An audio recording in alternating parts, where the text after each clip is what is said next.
এবার আপনাদের সামনে সংক্ষিপ্ত আকারে আলোচনায় আসছেন অ্যাডভোকেট নজরুল ইসলাম, বাংলাদেশ আওয়ামী লীগ উপজেলা শাখা সাংগঠনিক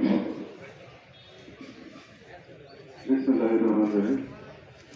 আজকে আমরা যে জানাজা এসেছি সেটা হয় উনি একজন ছাত্র রাজনীতিবিদ ছিলেন এবং নিঃস্বার্থ সমাজকর্মী ছিলেন। তারপরেও মানুষ খুব যদি ওঠে না। আসুন আজকে আমরা শুনে তার যদি কোনো পরিস্থিতি থাকে সেটা শুরু করে দিই এবং তার জন্য আপনি তিনি যেন কন্যা পাঠান। সকলকে ধন্যবাদ।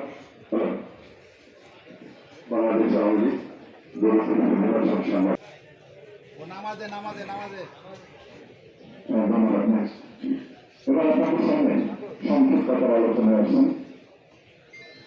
যার সঙ্গে তিনি চেয়ারম্যান করেছেন বর্তমানে